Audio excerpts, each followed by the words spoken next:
Update. Am I the a-hole for cooking my boyfriend's family Chinese food instead of Chinese food? Original post. I was born in China, but my parents and I moved to the West when I was little. So, I was raised mostly Westerner.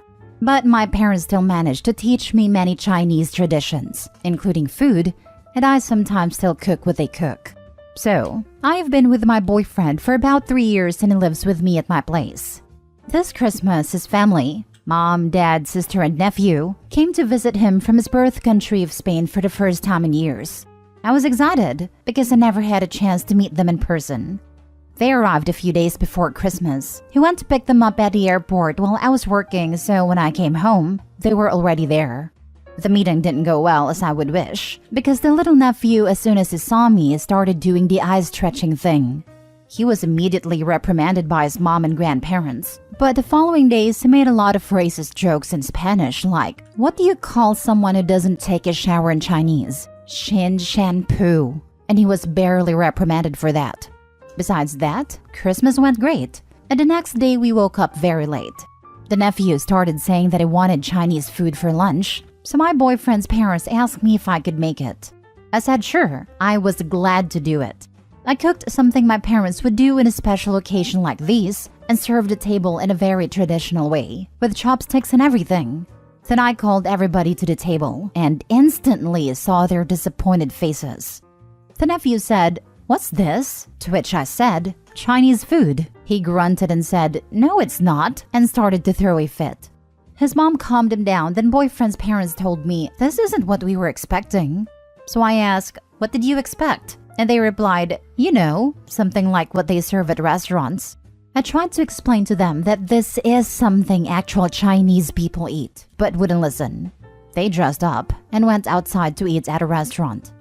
My boyfriend stayed at home, but then called me stupid. He said, "You knew exactly what they meant by Chinese food. I'm trying to make you look good in front of them, but you're not helping me by playing dumb." I asked him to explain himself better, but he just shouted, "When people say Chinese food, the last thing they expect is white rice. Get a freaking clue," and locked himself in our bedroom. Since that incident, they started to speak to me as a toddler, over-explaining everything they asked me to do, and stopped correcting the nephew's racist behavior.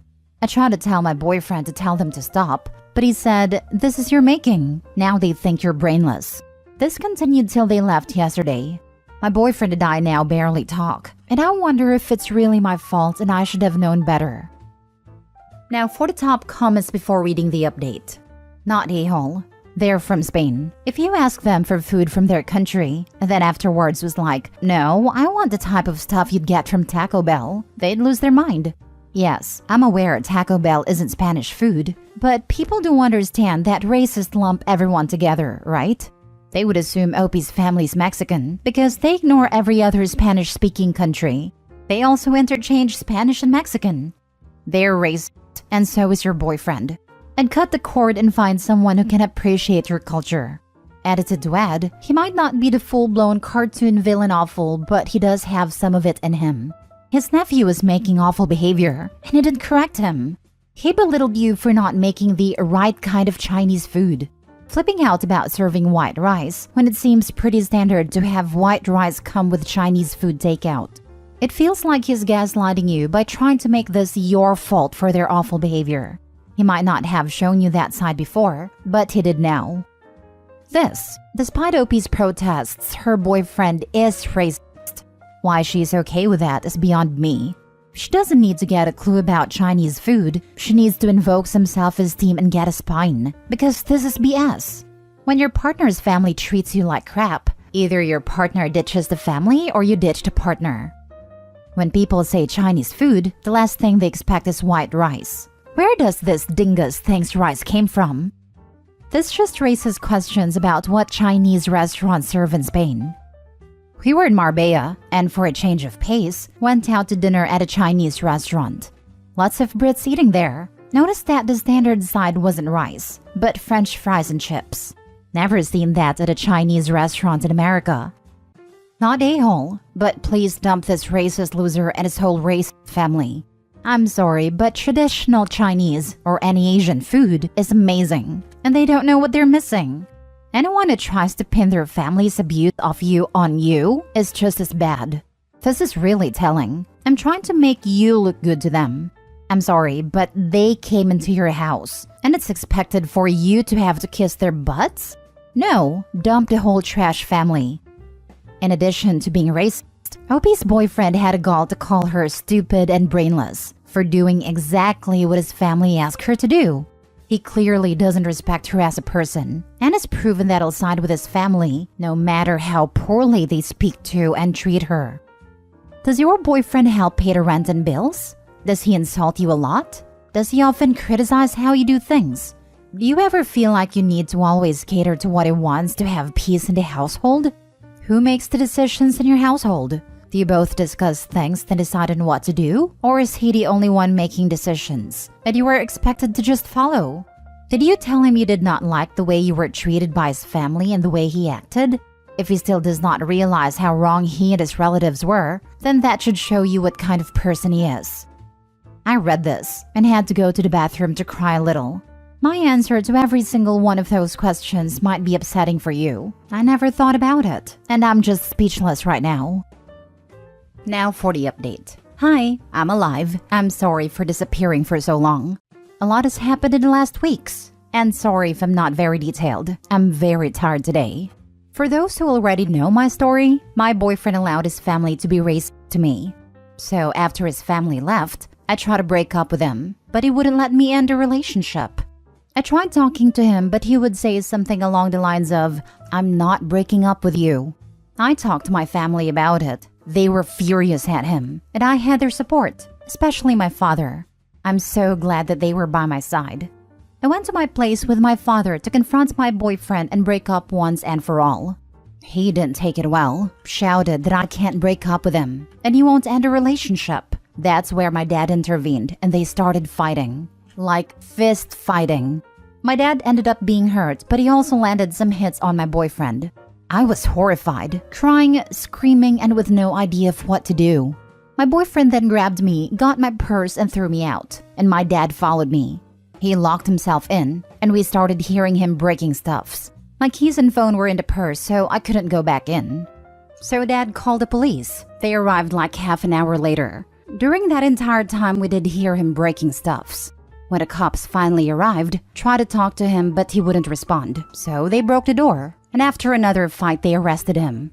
I walked inside my place with another cop and my dad, and everything was destroyed. Everything he could break was broken.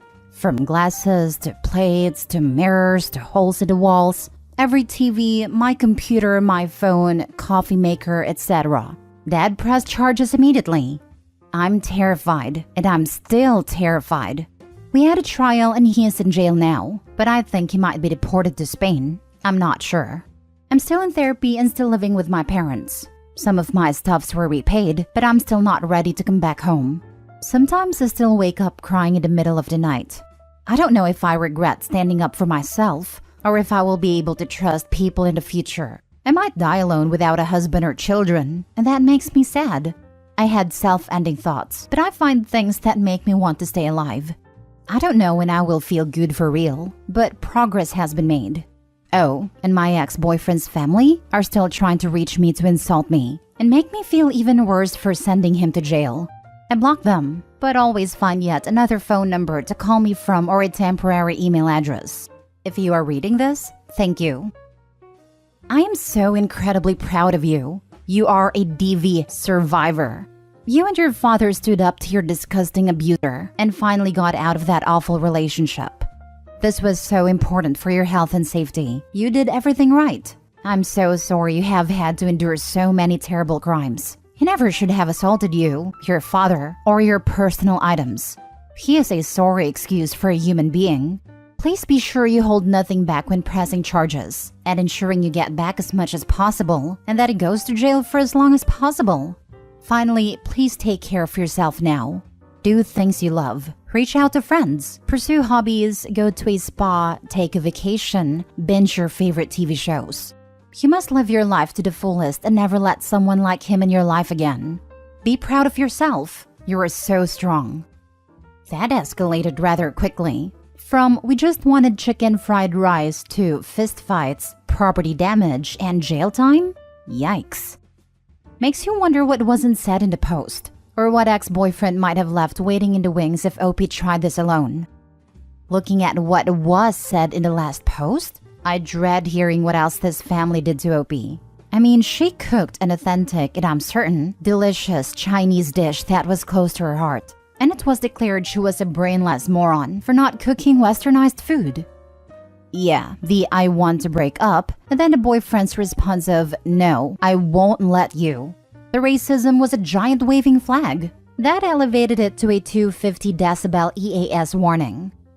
He sounds like the kind of racist craphead who thinks Asian women are demure and obedient and exotic, and fetishizes them to suit his ideals. Would not shock me if that was his stance.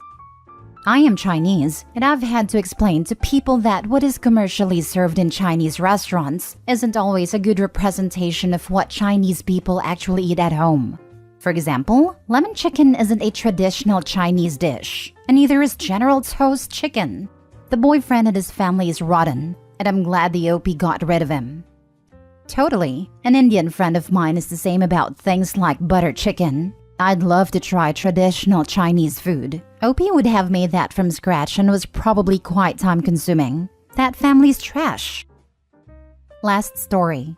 Am I the a-hole for telling my sister-in-law that she doesn't have room to criticize the way I support my daughter's passions when her own husband is barely involved with her kids? My daughter Cameron is very artistic. Cam likes doodling and using certain online animation apps, but her preferred way to express herself is through street art such as graffiti. I have found an art class that specializes in graffiti for Cameron, as well as gotten her connected with specific zones where graffiti is allowed. She's staying out of trouble and it makes her happy, so I don't see any issue with it and encouraged her hobby. Some context about my sister-in-law Sydney is that she has 2 daughters, Eden and Ava, and her husband Benjamin is not involved with the girls at all. My brother-in-law is the kind of guy who brags about how he's such a man because he's never changed any diapers or attended parent-teacher meetings, and Sydney does it all. He's seemingly oblivious to the fact that this does not impress nor earn him respect from other fathers his age. Sydney constantly makes excuses for Benjamin's lack of involvement with Eden and Ava. Things along the lines of how it's her responsibility as the mother, or that since he makes more money, it is not his responsibility to step up as their father. Sydney seems to have internalized misogyny herself. I bring all that up because Sydney has become very vocal about her disapproval of Cam's graffiti hobby, and a lot of her complaints seem to be misogynistic. Things along the lines of how Cameron is 14, becoming a young woman, and needs to start acting like it. And that I should move her into classes for a more appropriate, feminine form of art like watercolors. I told Sydney that, unless Cam wants to, I would not be changing her art class or discouraging her graffiti. She's staying out of trouble, and it makes her happy. I see no issue with her hobby. Sydney called me irresponsible and said to think about the kind of potential partners Cam would attract with a hobby like graffiti. She then said that if Cameron keeps doing graffiti, she will eventually hang around a bad crowd and get into drugs. I told Sydney that she doesn't have room to criticize the way I support Cam's passions when her own husband is barely involved with Eden and Ava. Sydney and I got into an argument where I admittedly was yelling back at her. My wife had us de-escalate, told Sydney off, and we left. Once we got home and things cooled off, my wife explained that she did not regret telling Sydney off over the drug comment. But throwing Benjamin's lack of involvement in Sydney's face was just a low blow in my end. And that 2 wrongs don't make a right, since I could have addressed Sydney's comment without bringing the situation with Benjamin into it. I do see my wife's side and realize that bringing up Benjamin was a low blow. The 2 friends I brought it up to, however, said that Sydney had it coming, and that in a way, I helped Sydney because she needed to look at herself and her own family dynamics in the mirror. Now I'm conflicted. Am I the a-hole? Not the a-hole. Your sister-in-law has essentially said that you have exposed your daughter to a bad crowd and that she's likely to get into drugs. She has offered her opinion that you should be encouraging more feminine art for her. What you should have said is, "Thank you for caring about my daughter. I'm happy for her to do this and I'm confident that it's safe. I don't think it'll expose her to a life of drug taking." I'm glad we can have these open chats about our kids because I've been feeling some concern for a while about the impact that your husband's neglect of Eden and Ava might be having on them. I'm worried that they don't have a strong bond with him and that in the future, they might exhibit some worrying attention-seeking behaviors from the males in their lives. I suspect that it gone down that way. She may have STFU'd. Agreed. If anything, having an established hobby that her parents support is going to keep her off drugs. Not the a-hole. Sydney needed a slap off her pedestal.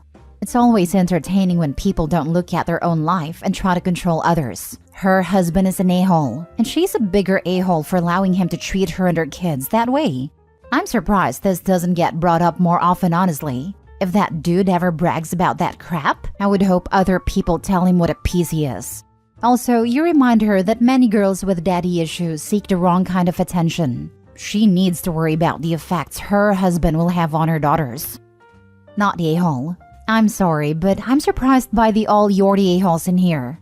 In what universe is Sydney not the a-hole? It's none of her business how OP chooses to parent.